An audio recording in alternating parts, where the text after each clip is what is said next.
we have been, these 3 last years, we have gone through different, I would say, emotional periods. So first of all, we were also enthusiastic about what was happening in the Arab world. We were excited about the possibility of regime change, of something that was moving in the region after decades and decades of paralysis, stagnation, and immense boredom. So I always say to students who are actually at this moment studying the Arab world, I say, you are so lucky because things are happening very quickly, and you are forced to study, and you can never get bored. 5 years ago, it seemed impossible that we could envisage a future as it is today. Things are moving. But our idea was, we have been, first of all, in this stage of euphoria. Everything was possible.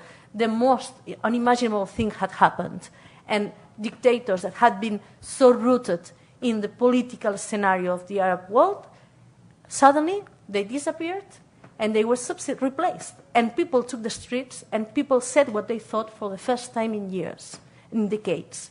So it was a real breakthrough. But with months, after some months, people started, and after the victory of the Islamist parties in the elections, etc., people started to call it the Islamist Winter.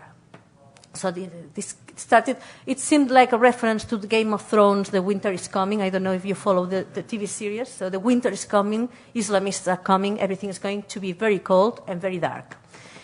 Then we also call the repression autumn. We have been with so many stages, and the return of the autocracy, and this feeling that everything changed, but nothing had changed in reality.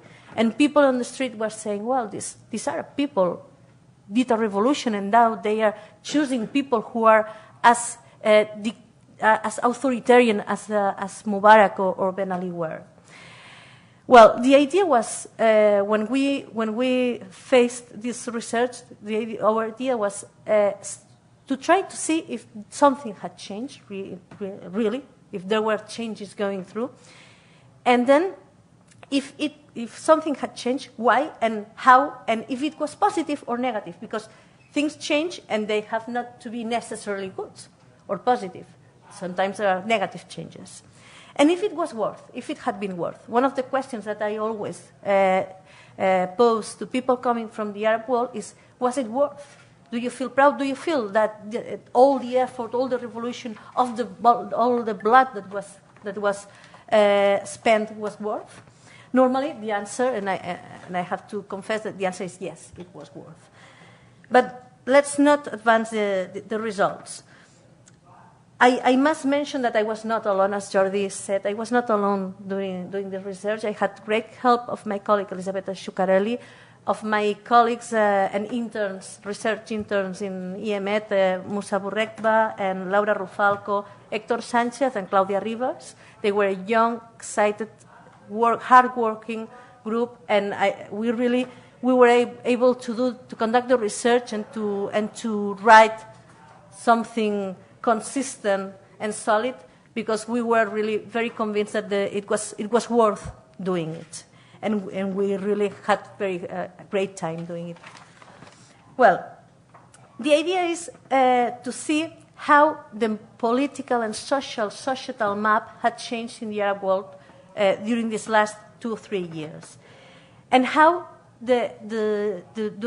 how was being established the relation between all political and social actors, new political and emerging political and social actors, and what was the interaction, and if such interaction was really mapping a new scenario in the region. And also, one of the ideas that we had is to search and to question where is the legitimacy. And this is one of the issues which I think is a core issue in the Arab world, the issue of legitimacy. Where does legitimacy come from? And if we look at how things have happened, particularly in Egypt, we see that the people has become the core, how would I say, the stem cell of legitimacy. When the revolution was taking place, people demanded 3-4 main things, which was Aish, Hurriya, وعدالة اجتماعية وكرامة اجتماعية. Bread, freedom, and human dignity, and social justice. And all sentences started with Ashab Yurid, the people want. And the people wanted so much that they became the vector of legitimacy. This was represented once, and if you remember, where President Mohamed Morsi went the first time after he was declared official president of Egypt. Did he go to the parliament? No. He went to the square. And in front of the square, he said to the audience, to the people in Tahrir, he said, I am the president of Egypt, I am the president of all of you. So in that sense, he claimed the legitimacy coming not from the ballot, not from the parliament, coming from the street. And this was also escenified again in June 30, when the movement Tamarut in Egypt mobilized millions of people in the street to protest against the government of Mohamed Morsi. Again, the people felt that legitimacy was theirs, and they were the source of legitimacy, and they were the ones capable of overthrowing a government, despite the fact that there was not a ballot box, there was not an election in the middle. But they were empowered by the legitimacy to overthrow a government or to elect someone else. How was besides, there's one thing which is very important. When a political and social scenario, when there's a regime change, there must be an elite replacement. So we wanted to see if there had been an elite replacement and what had happened to the old elites. Concerning the political map, of course, there is not so many changes. There are many changes, but the political actors are not created from the scratch. I mean, they existed already. They might be repressed or silenced or exiled or not really involved in politics because they thought that it was not worth being committed to the political work if it was a dictatorship and there was no point in working for political issues if it was not possible to change anything. So what changed mainly was the rules of the game, the context in which these political actors played. One of the main political actors, and we will start with them, were the Islamists. The Islamists were the new, the emerging actors, but with old faces. The Islamists were not new at all. The Islamists were already present on the ground. They were very popular, very well-rooted,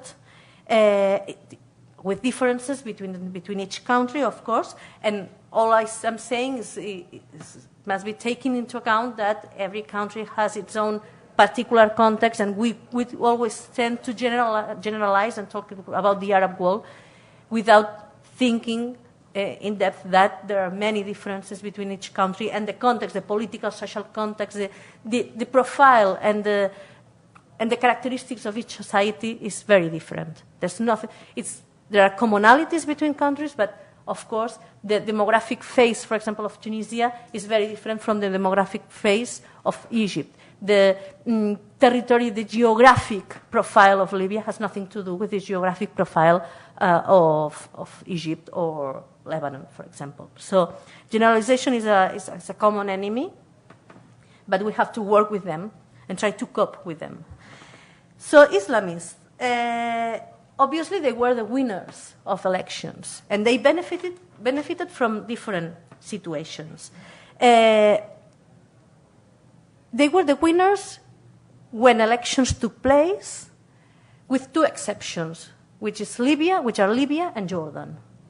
In Libya, because despite the fact that everybody thought that Islamists were going to win the election, and because Libyan society is a very traditional, conservative society, they really voted for the alliance led by Mahmoud Jibril, which is more secularist, centrist, liberal leaning.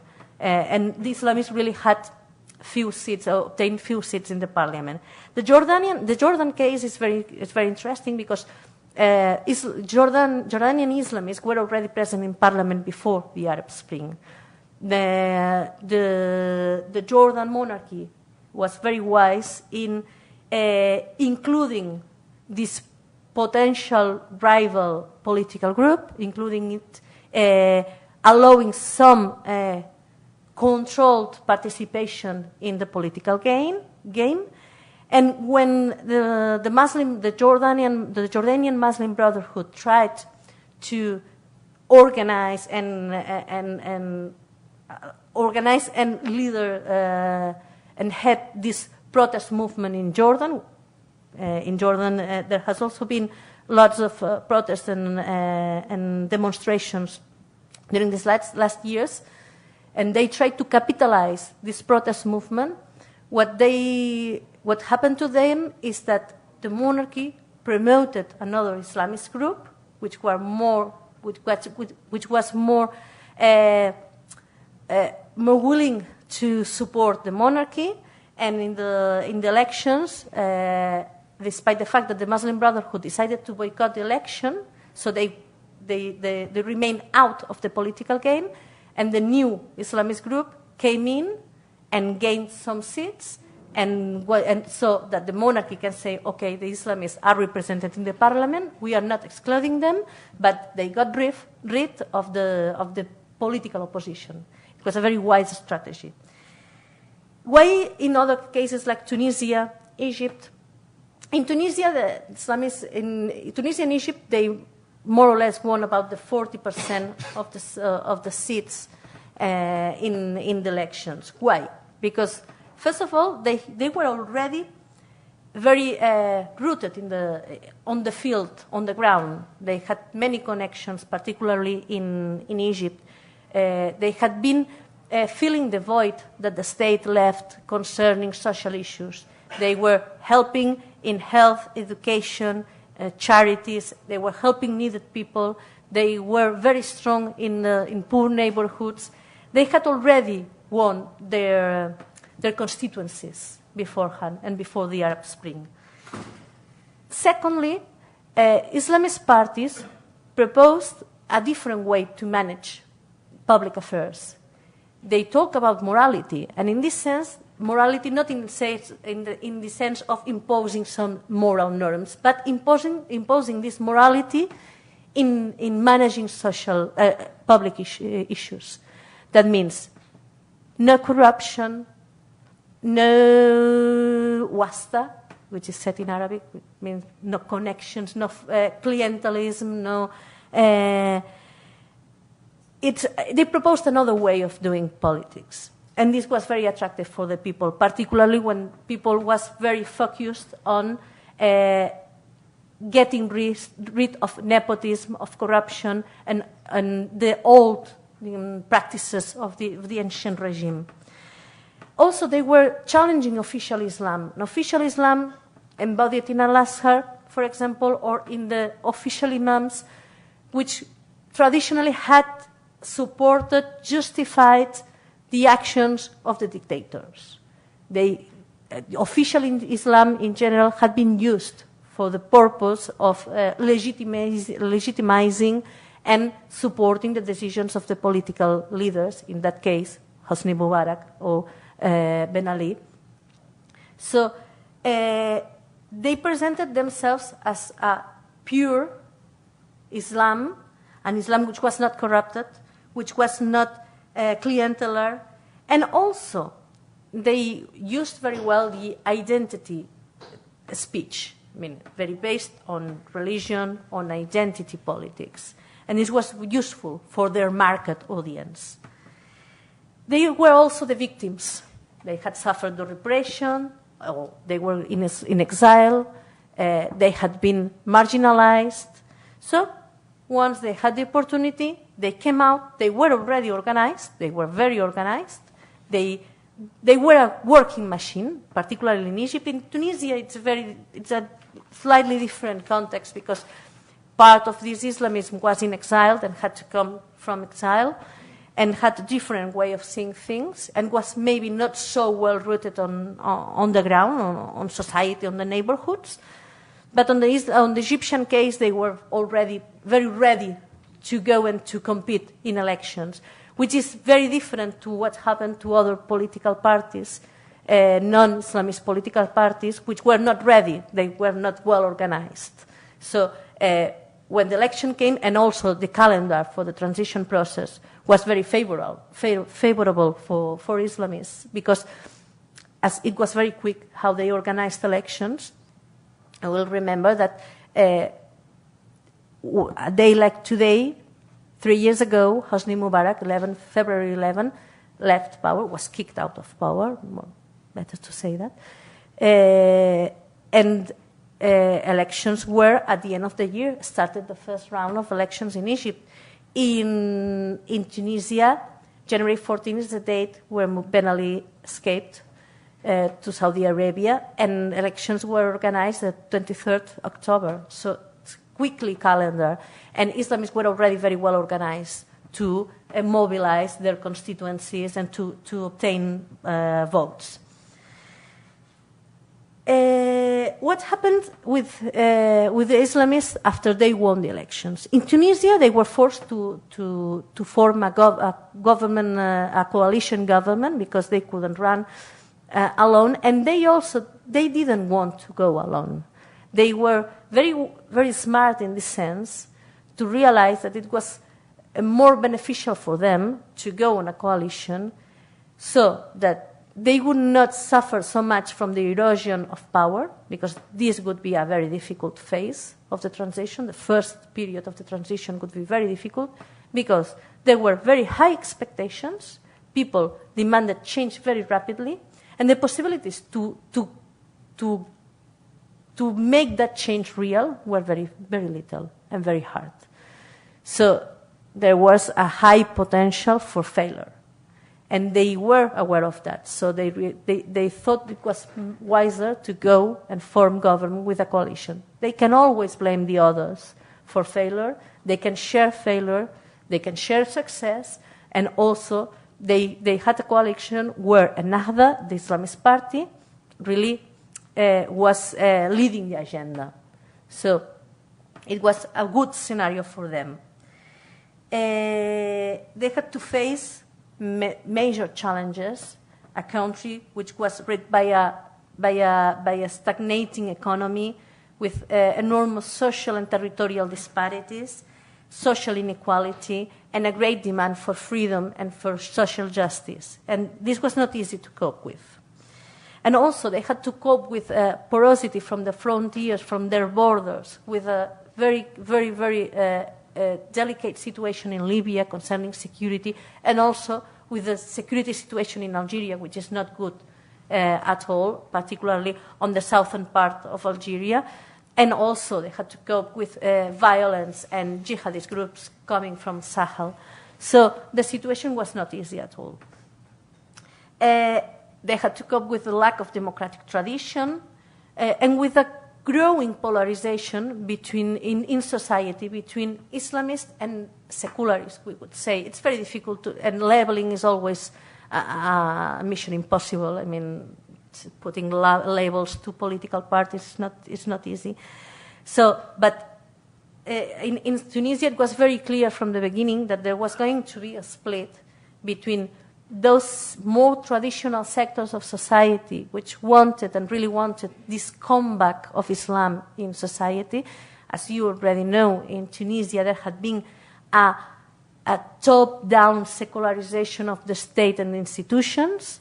More or less, it could be similar, not so strong and wide as the Turkish case, but there had been a secularization of politics and society. And there was a sector of society which really had this will of letting Islam come back within politics and society.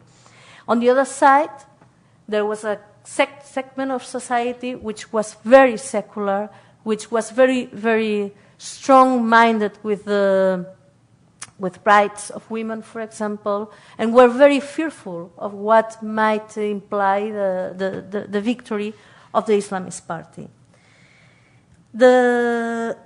Besides these two camps, Islamist, not Islamist, within society, but also within the political arena, they decided to take very strong positions and to take an aggressive stand towards each other.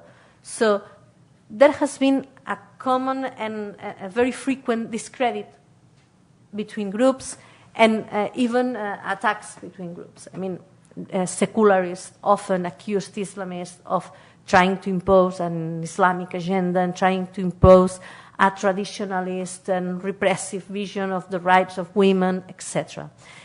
So there has been a tension which has grown with time and has led to the current situation, that we will explain later on. And the Islamic movement, Nahdha particularly, had to cope with different tensions. This tension in society between the secularists and the Islamists, or the traditionalists versus the non-religious. And secondly, the movement had also to cope with internal divisions. Of course, Islamist parties, like any other party in the world, is not a bloc. It's not a homogeneous bloc. There are as many discourses as people in the movement.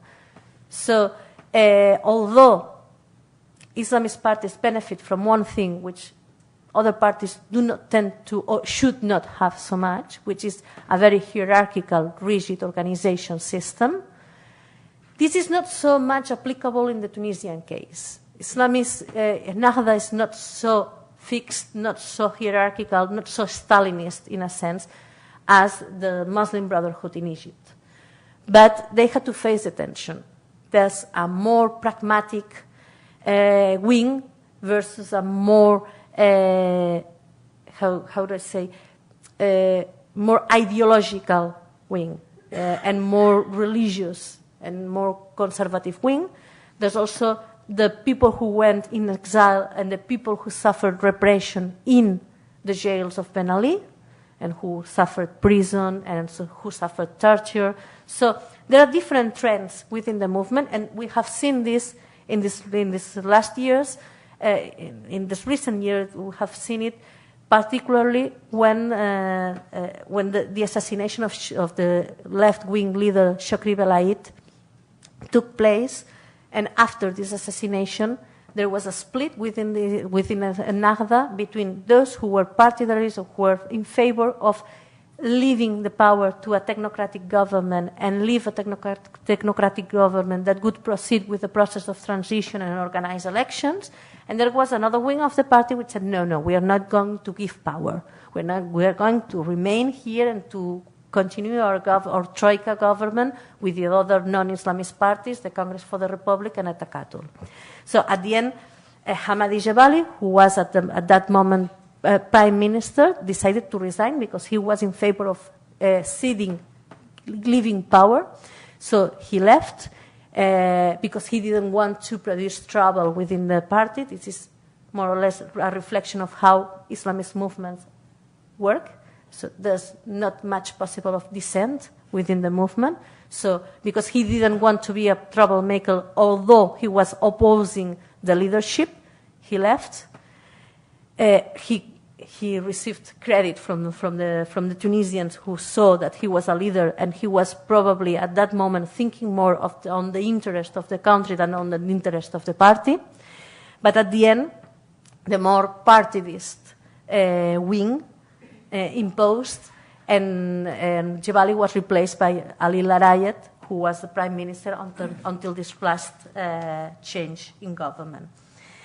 Nahdha was accused several times of hiding a theocratic agenda, of wanting to impose an Islamic republic in Tunisia, of wanting to override the rights of women, which were granted in previous constitutions and which were very well rooted in Tunisian society. As you know, Tunisia had the most advanced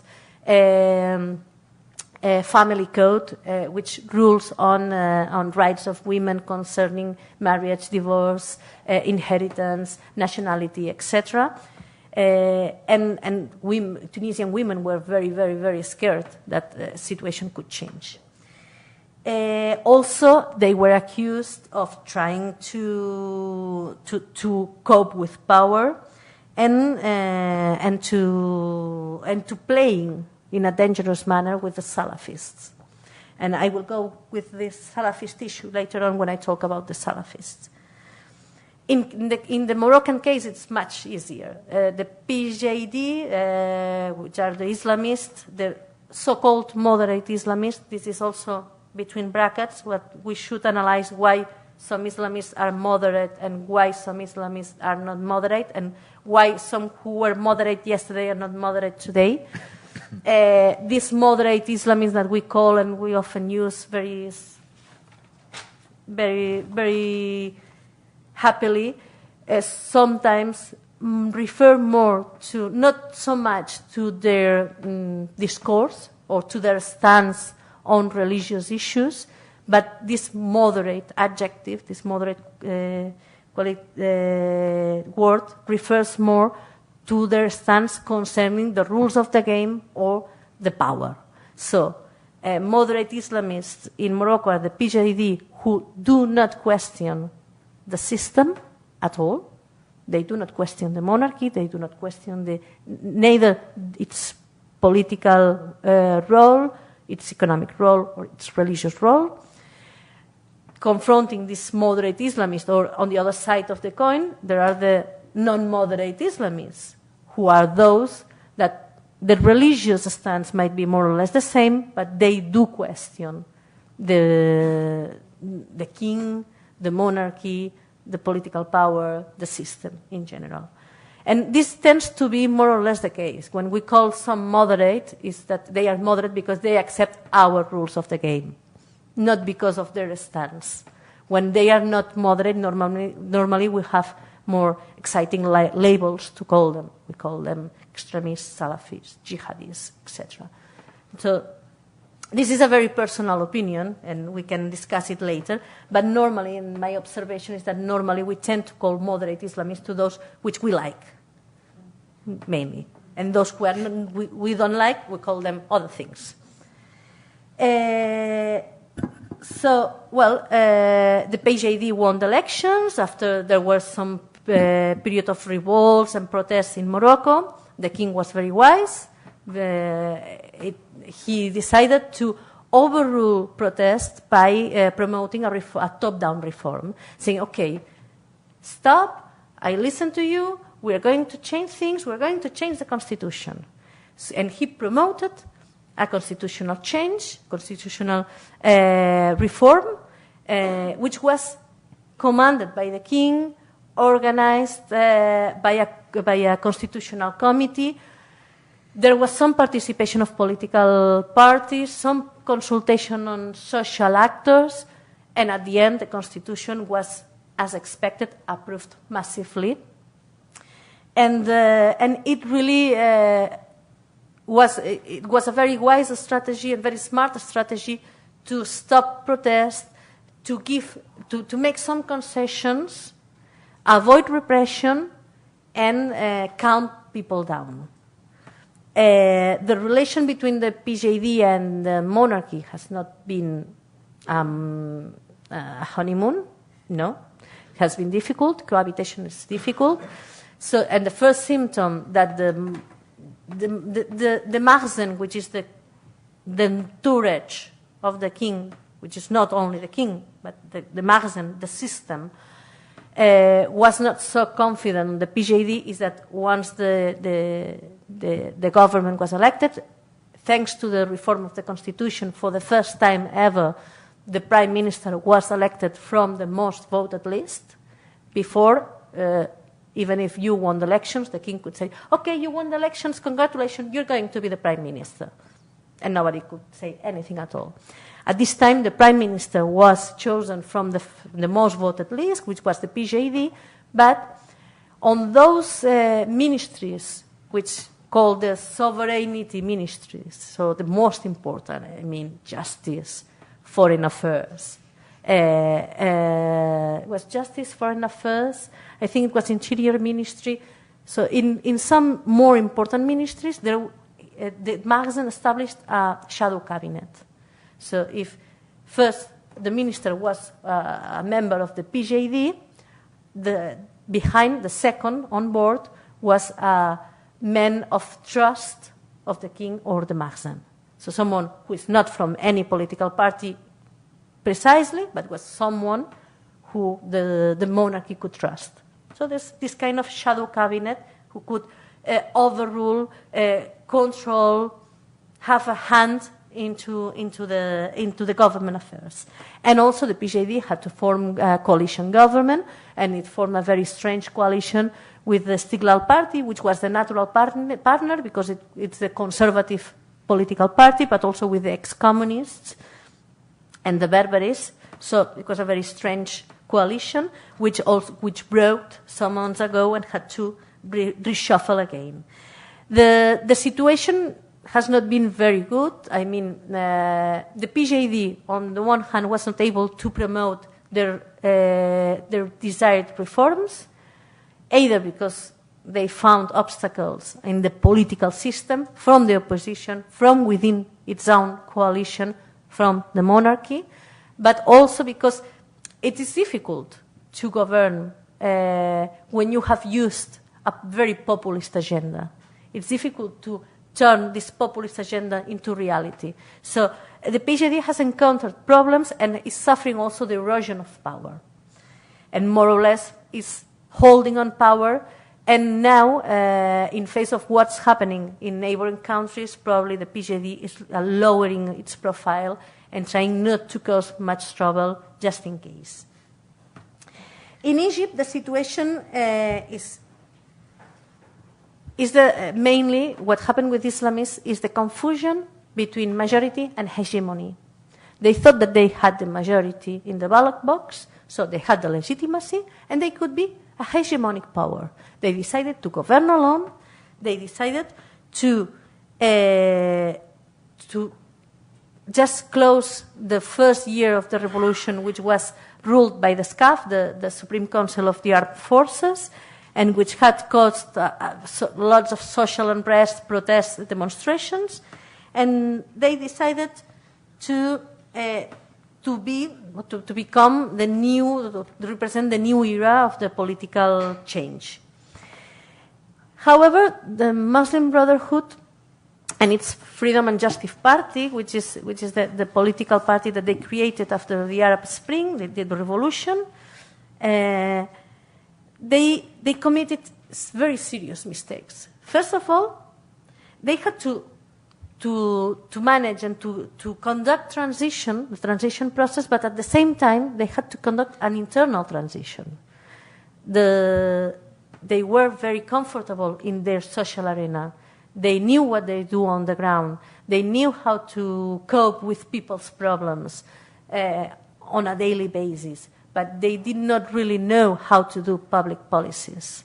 And this was their main challenge. People wanted change, and people wanted change quickly, and people wanted results, and people wanted more welfare, and people wanted changes in their daily lives, and wanted bread, and wanted work, and wanted money, and wanted justice, and this was not granted. And in despite of this, they were anchored, they were stalled in their traditional discourse addressed to the religious market, and they were stalled in the old practices of a religious movement. A religious movement, normally, in religion, there's no dissent. There's faith and obedience, and an act of faith. So within an Islamist movement, there is not so much dissent, and it works very well. It's a machine. It's a very well linked to one each other. Each piece has its function, and you escalate positions if you are faithful, if you are loyal, if you do what you are expected to do, and there's no questioning. And the supreme leader is the supreme leader, and the supreme leader is never wrong, because questioning him is like questioning God, more or less. It's not the same, but it's a little bit exaggerated what I'm saying, but more or less it works like this. The problem is that they had to do a transition from the mosque, where they had been campaigning normally, to the parliament, and from the religious market to the political market, and to the revolutionaries and to the street. And they came into power, and Egyptians sometimes didn't know who was ruling the country.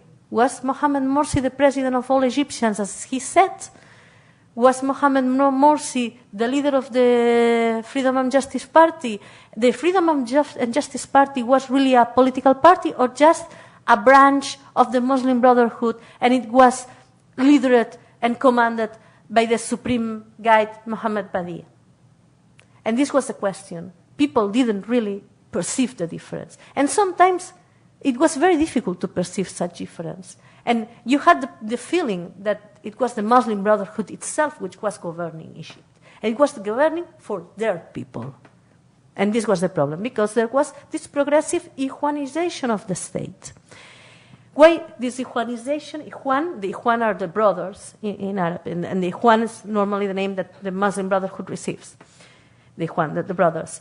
Why? Because when they came into power, they found that it was not easy. It was not easy to draw public policies, but it was not easy also to govern and to rule with a deep state. And what is the deep state in Egypt? And there's a strong because we have to take into account when Mubarak fell, it was the head that fell, but the system remained the same.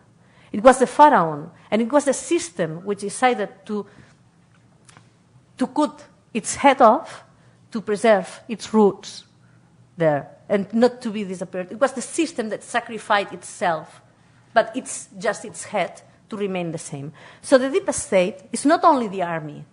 We tend to identify the Egyptian deep state with the army. It's not only the army.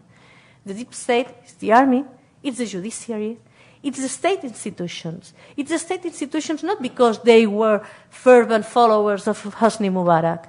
It's the state institutions because they had reached some autonomy, they worked, people felt a threat. People who were working in the state bureaucracy thought, well, now these Ikhwan are coming and maybe they want to replace me and I'm going to lose my job. And the other thought, well, here, more or less, I rule my group, I do my things, nobody bothered me, now things are changing, I might lose power, I might lose my influence, So there's resilience from the state and from the state institutions and from the elites, from the political elites, but also from the economic elites.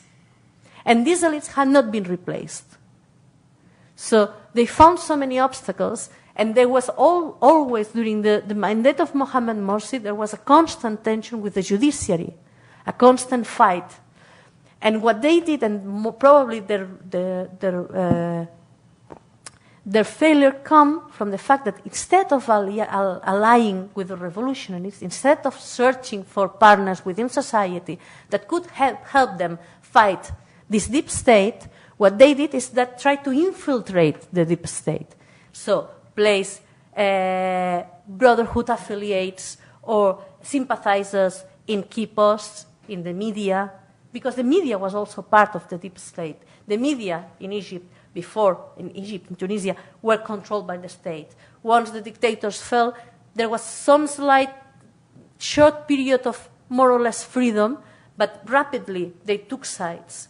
And the media was also part of the deep state. So the Muslim Brotherhood were constantly, and Morsi was constantly confronting the judiciary, the media, the police, the army, and trying also to pact and to make agreements with the army, a non-aggression agreement, which comes from after the victory of Mohamed Morsi in the presidential election.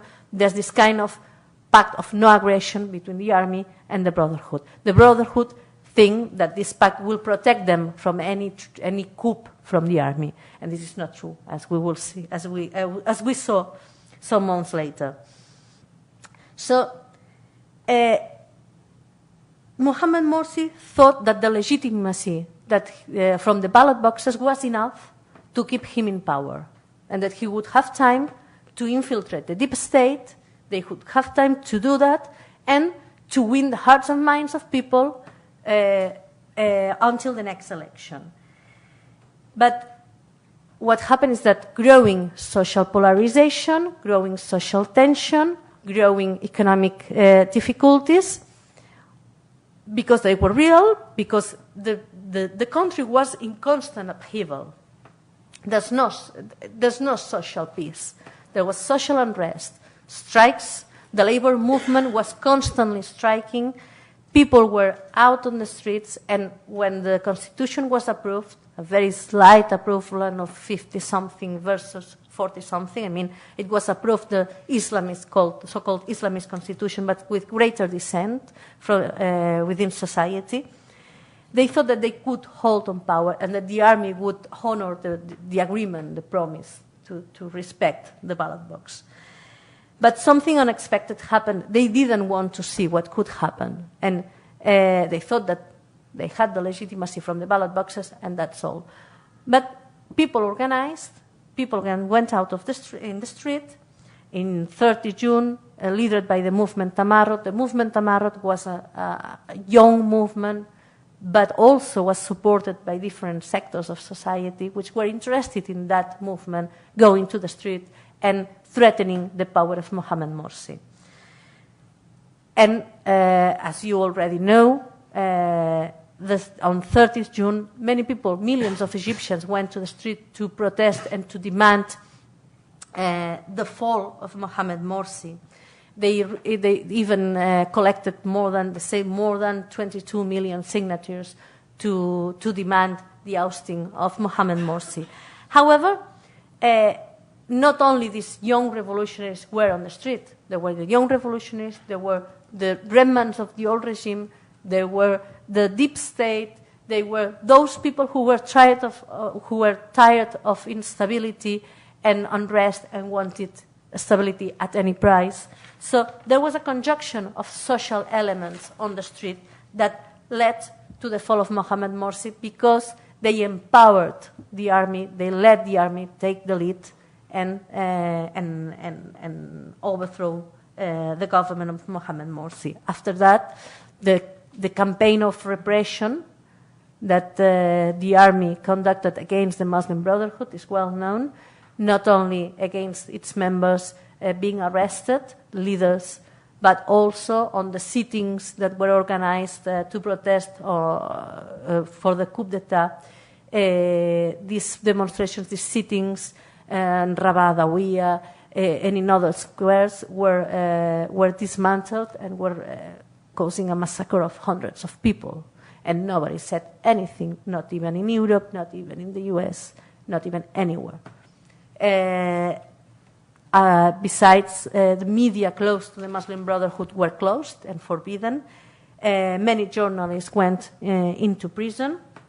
And this led to a certain reemergence of violence. Violence from extremist groups, violence from more radical Islamist groups, but also violence from the state, violence from the military junta that took the lead of the transition process and decided to draw a new roadmap with the help of the revolutionaries and the political opposition that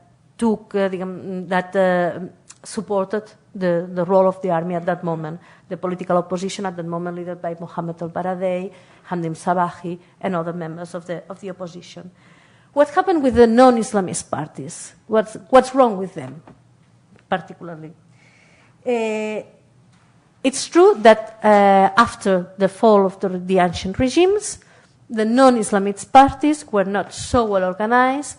Those who already existed with Mubarak and Ben Ali, they were seen as more or less as a co-opted opposition for the ancient regimes.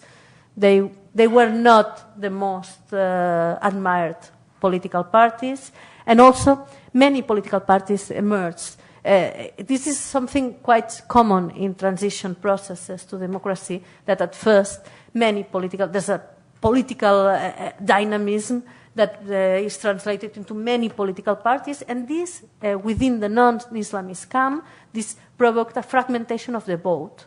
So if within the Islamist camp there were 1, 2, 3 parties, in the non-Islamist part there were so many parties that the 60% of the vote, which was non-Islamist, was split between different groups, so that it prevented them from winning a leading position.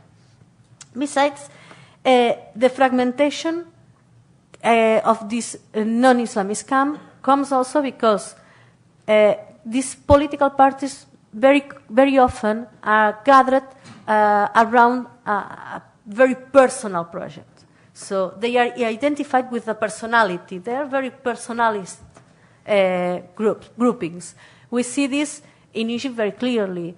The political party around Mohammed al-Baradei at that moment, and the political party formed around Abdelmonem Abul Futuh, which was a dissident Muslim brother who decided to run for the presidential election, and for that he was expelled from the Brotherhood, because at the beginning after the revolution, the Brotherhood said they would not run in the presidential elections, but then they changed mind and they decided to go.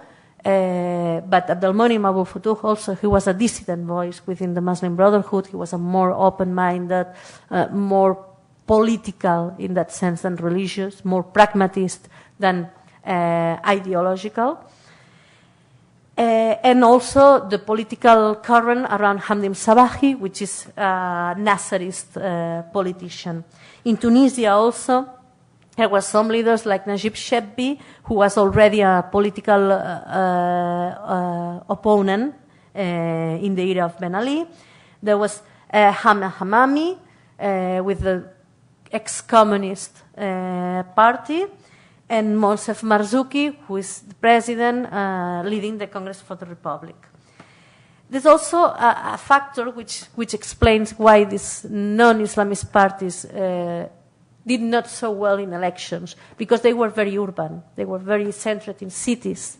Because in rural areas, which in fact rural areas had a huge role in the revolution, particularly in the Tunisian one, because the Tunisian revolution starts in the rural areas. In rural areas, they are more controlled either by local leaders coming from the ancient regime or linked to the ancient regime, or more traditional conservative leaders, more closer to the political Islam. And also they really didn't have a good communication campaign. They were these non-Islamist political parties, they were very keen on communicating through social media. They were on state media, etc., but they did not communicate properly with the people, with the neighborhoods, with the people, with the mass of people. And this lack of communication, also because their discourse, their speech did not get well, did not arrive properly to the people, was not using the language, the ideas, the notions that the people expected from them. So there was huge disconnection between these political parties and the people. And this also explains why they did not do so well in elections. The opposition had to decide what was the strategy after losing elections, and the most common strategy was forming coalitions.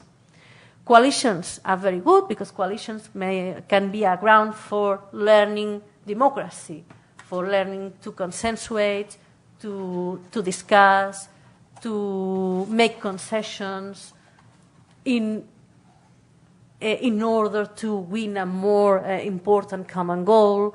So coalitions may be very good, but at the same time coalitions may be confusing, because in the context of Tunisia and also in Egypt, coalitions tend to group different people within the same coalition. Coalitions sprout like everywhere. People belonged to more than one coalition. So it was very confusing. And it's confusing for us, and it's confusing for the voters, and it's confusing for everyone. The new actor which came, and it's the newest actor of all, it's Salafism. And a difference between the Salafists and the mainstream Islamists, another label, sorry, is that Salafists are doing very well, at least in Egypt. Salafists are doing very well, and despite the fact that the Muslim Brothers are at this moment disappeared forcibly from the political and social arena because they are repressed, they are again underground, Salafists are alive and kicking. and winning parts of society and coping the vote that left the Muslim Brotherhood, trying, because they were rivals, and they are doing very well, in Egypt at least. Salafism in general was initially opposed to political participation. The Salafists were called the quietists, the non-political. Politics was haram, and democracy was haram, and they were not interested. They were interested in dawah, in proselytism, in religion, in praying, and they were not interested in politics. That was one of the things that let them go and do and grow within society, because they were not dangerous for political elites, because they did not pretend to gain power. But once the revolution came, they saw the opportunity, and they decided to change. And all those harams that they placed on politics now turned that politics was a virtue. And they decided to go political, and they decided to organize themselves. That's the Egyptian case. The Tunisian case is very different, and the other cases are very different. Salafism really is very different, and it's configurating very differently according to each country. But Salafis in Egypt decided to go political, and everybody, or every Salafi group organized, not every, but many Salafi groups organized political parties. They went into elections. They won a good portion of seats. They were the second force, the second political force in the Islamist parliament, the so-called Islamist parliament. And they normally, because they were rivals of the Muslim Brotherhood. I mean, they were at the same time on the same side of the coin, but at the same time they were competing for the same constituency. They were competing to obtain the same votes. So they were rivals and they were friends. And the Salafists play very, very smartly, very strategically as a hinge party. When it came with its interest to support Muslim Brotherhood stance, they go with the Muslim Brotherhood. When they decided that they were not interested because they could gain more political benefits if they supported the others, they supported the others. And that's what they did. They pressed and they pressured the Muslim Brotherhood and the Islamists in parliament for more religion in the constitution, in the 2012 constitution. But at the same time, once the organization of the protests was on the street, the Tamarrud movement demanded the demise of the president, the overthrow of the president, and they saw that they might be in danger. They decided to join the protest, to demand the fall of Mohamed Morsi, and to support the coup of the army, and to be next to the transition roadmap that proposed the army. They distanced themselves from the army concerning repression, etc., but they keep silent, they keep doing, and it's a beneficial situation for all. Why? Because the army and the old regime and the political elites that are now commanding Egypt can say, no, look, we have no problem with Islamists. Look, Salafis are here, and they have no problem. We have problems with the Muslim Brotherhood. That's all. So it's beneficial for them that there's a segment of this political Islam represented in politics. It legitimizes them. But at the same time, the Salafis also, they are trying to gather the political space that left the Muslim Brotherhood after repression. So they are getting strong, and they are getting very strong. And their political stance is what they preach. It's very conservative, and it's religious-based. On the other hand, Salafism in Tunisia is different. Salafis in Tunisia went out in the streets. They were part of the revolution, but they were not politicized at the beginning. They were not allowed to enter the political game. And at first, when Nahda took power in government after the elections, they decided to command one strategy, which is the strategy of reintegration.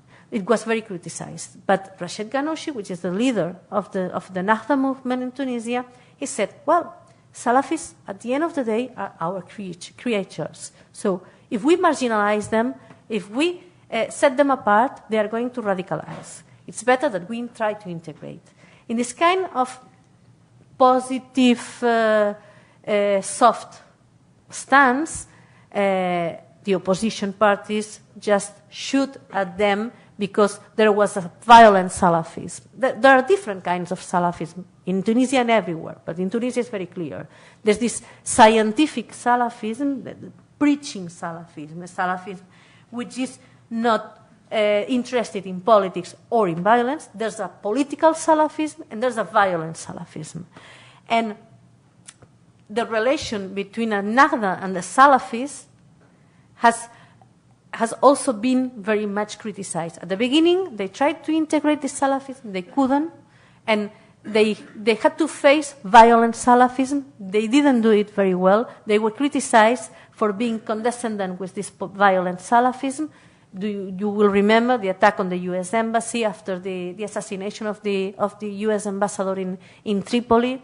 You will remember different acts of violence, the assassination of Shokri Belaid first, then the assassination of Mohamed Brahmi secondly.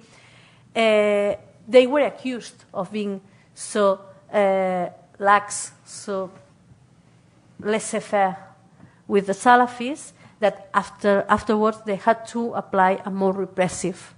First, they legalize it. They try to legalize so that they become political and they are not a threat or they not go to the violent side. And at the end, there's no other way than repression for the violent Salafism. So this has been the three strategies that the Nahda has used with the Salafis, but it is not clear how they will react from now on, because they are rivals, they compete from the same constituency, from the same electorate, but at the same time, it's difficult to see how Tunisian Salafis will evolve. If it will evolve more to a preaching scientific wing, if it will evolve to become more political, or it will go to the violent wings of Ansar al-Sharia, which is very present and very well rooted in some certain parts of the country. Libya is a complete exception because it has not these clear lines between Islamists, secularists, etc. In Libya, there are many fault lines in the political camp. It's the former regime against the revolutionaries, the Islamists against the secularists, the minorities, ethnic, territorial minorities, the territorial representation, and non-state actors, particularly. Beside the fact that the liberals, so-called liberals, won the election in Libya, the fact is that the real winners were the independents, because most of the seats in the parliament were granted to independents. And these independents change alliances and change groups very quickly according to their own interests. Interest of clan, interest of tribe, interest of class group, interest of territory. And this is what really creates a very complex political scene in the Libyan parliament, because these independent candidates can shift positions very quickly, and depending on their own interests. Also, the issue of these non-state actors such militias. This is impossible in Libya to separate from the political arena and the security sector, because the security issue is very important. Taking into account that there's no army as such in Libya, you might think, okay, yeah, Gaddafi had weapons and had chemical weapons, etc., and had an army of mercenaries. Yes, Gaddafi had an army of mercenaries because he didn't trust his army. And the army, the Libyan army and the Libyan police were not well prepared, well trained, were not well paid, were not well equipped. And he had his own personal guard in which he trusted, commanded by his clan and by his relatives, and he decided to live in this kind of second place, an under-equipped, under-trained, under-empowered army and police.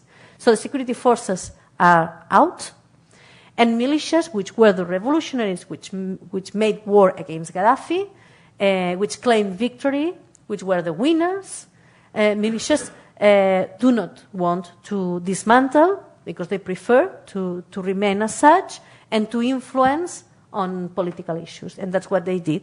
What they did, for example, concerning the isolation law, which implied the ban for all those political figures that had been part of the old regime, had been linked with the old establishment, etc. So, for example, in this case, the militias decided not to move from in front of the parliament since the parliament approved the law. So they hijacked or they kidnapped the parliament in a certain way. It's like, for example, one day we got up and we knew that the prime minister of Libya was kidnapped by a militia for some hours and then released. And we didn't know really why he was kidnapped and who kidnapped him and why and how. But this is Libya. Libya is impossible to separate security and political affairs. And it needs an urgent security sector reform, but at the same time needs to go on with the political process. And this is a very, very fragile equilibrium. And this is why we constantly receive news on violence in Libya, and we know little about the political process because the political process is extremely slow. Okay. On the social map, who are the social actors? First of all, the social actors, we may say the revolutionaries, the young people who went on the street, who led the protests, and how these young people tried to go or not because they were very, very, very much committed to street politics. Say, going to the street, complain, protest, we are not going to give up, we are not going to resign, but they had also the challenge to go from street politics to formal politics and political parties. And this is also a transition that revolutionaries had to make. Some of them were preparing for that task, but when they tried to go and integrate within formal political parties, they had a shock because they realized that they did not fit there. They were the young ones, they were not listening, they could not reach power positions, they just crashed against hierarchy and dominance from all political elites. So they did not fit well and they did not hold on there for long. And most of the political young activists that integrated into political parties finally left them, more or less. Most of them left them because they were disappointed. They wanted also to organize themselves into political groups, but they lacked experience. They had mobilization tools, but they did not connect with real people on the ground. They had to work on the ground, and they did not have the time to do that, and they did not have the experience to do that. So that's a work in progress. Some of them are doing that, and some of them are doing it very well. Some of them were doing it until they were arrested, because the new phase of the political scenario, particularly in Egypt, not so much in Tunisia, but in Egypt it is so, is that the repression that was undertaken after the fall of Mohamed Morsi was expanded, and now it's not only targeting Islamists, but it's also targeting any person who criticizes the army. And this implies, for example, that some young activists, some young revolutionaries that were heading the protests, that were very relevant, that had a potential influence on the opinion of people inside and abroad, many of them are at this moment in jail. This is the case of Ahmed Maher, leader of the 6 April movement in Egypt. This is the case of Abdel Fattah, one of the prominent activists who has been he has been jailed. He's 35, maybe. Allah is 35. He was jailed by Hosni Mubarak. He was jailed by the SCAF. He was jailed by Mohamed Morsi. And now he's jailed by Field Marshal al-Sisi. So he has been jailed by everyone. He comes from a family of activists and intellectuals, etc. And he might be an emerging political leader. And he has built bridges between secularists and Islamists. He has done work on the ground. Now he's just disconnected because he's in prison. Ahmed Maher, Mohammed Adel, many others, activists, journalists, NGO members, etc., are being jailed, accused of any accusation you may imagine, anything.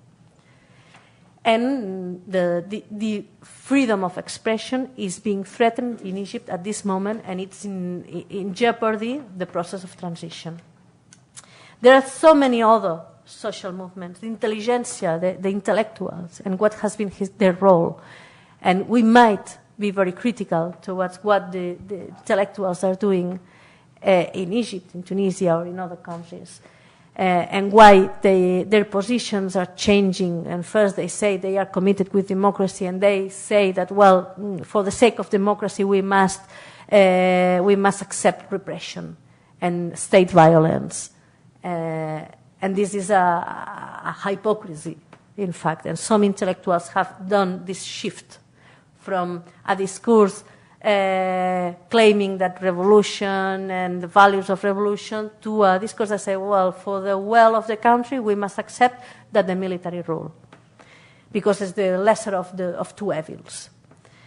There are the media in general, which have a great role in the transition process, but now are facing great challenges on freedom of expression, of independence, of professionalism, etc. There are social media, and how social media do not provoke revolutions, were not the base of revolutions, but benefited from revolutions, and can be a tool for the transition process, positive or negative. It depends. It can also have a negative impact. The role of the labor movement, it's very important, and it's very under researched. The labor movement was preparing for the revolutions years before, is the roots of the revolutions. The labor movement is the bulk of the people who went out to the streets. The labor movement is the head of the protests, of the demonstrations, and the labor movement continues to strike, to claim from the same things that claim at the moment of the revolution.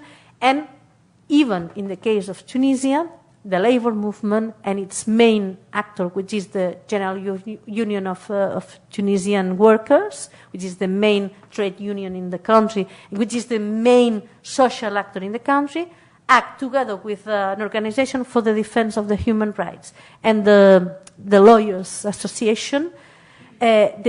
They were the arbiters, they were the mediators for the agreement that reached the government of Ennahda, Congress for the Republic, and Etakatul, and the opposition, that after the assassination of Mohamed Brahmi, a left-wing politician, and some months after these discussions took place and the mediation was very hard, but at the end, the social actors really achieved that those opposing sides, Islamists and secularists, finally decide to agree in forming a technocratic government which will lead to the next election. So the constitution has been approved, there will be election, there's a technocratic government, there's a consensus, and there's a real transition process taking place in Tunisia. And this is thanks to a certain savoir-faire and a certain political stand of the political actors, but mainly thanks to the social actors which intervene and which had the capacity, not only because they were very smarter than the others, because they had the capacity, because they have the groundwork, they have the affiliates, they have the trust of the people, so they could force the political actors to reach an agreement, and finally they achieved it, and they forced this government, and they really took Tunisia out of a dark period, which was last summer, these months, where we didn't know what would happen in Tunisia, if there was going to be a coup d'etat or a return of the old regime, or there would be a way out, and they finally managed to get a way out. So women also are some social actor which should be taken into account, because they were present in revolutions, but they are not present in the following period, as always. Women take part in the hard work, but then they are left aside. And also we should take into account what other forces might do. Al-Azhar, of religious institutions, the Coptic Church in Egypt, which, as you already know, Al-Azhar and the Coptic Church supported the coup d'etat and appeared next to the Field Marshal Sisi and Al-Baradei to legitimize the coup d'etat and the destitution of Mohamed Morsi. But also we might see what is the role of some underground movements in Egypt, for example, the Black Bloc, or the Ultras, the Ahlawi, the hooligans of the football, the soccer clubs, that were very violent, that were always confronting police before the revolution, and now they are getting more and more politicized. And the conclusion of all that is that it has changed, things have changed. Not always for the better, but have changed. And there's something that the future will be determined mainly by how these actors, social and political actors, interact, how they reach an equilibrium, how they reach a balance of power where all can be represented, all can be included, but nobody takes hegemony. And they learn to build consensus, to build bridges, to work for a common denominator and for a greater goal, and leave very strong ideological positions aside for the common good. But it is also very important to take into account that there's a change going in the region, which is not so perceptible, which is not so evident, but it's much more important than anything that is happening at this moment, any political maneuver that might take place at this moment, which is the change within the minds of the people, the mindsets. People are not the same. Things have changed in the region. Things have changed enormously because people really feel empowered to demand, to claim, to say, to give an opinion. And this has changed. It's changing attitudes. And it's changing the way people think. Of course, in Egypt now the situation is quite worrying because this repression trend, the return of the old regime, the army back on power again. But this will not last forever. And that coalition that overthrew Mohamed Morsi and that supported the coup of the army now is fragmenting. And it's fragmenting because it has internal divisions. And it's fragmenting because there is dissidence and because there is brave people that dare to oppose the official narrative of the events, and people who question that even though they do not like the Islamists, they do not legitimize assassination on behalf of democracy. And this is very important. And these people, although they are being arrested, they are creating an opinion, they are creating an atmosphere, they are creating a change in the mindsets that is the seed of the major change that will take place in the years to come. And this is the main result of the 2011 revolutions in the Arab world, that things will never be the same. Thank you.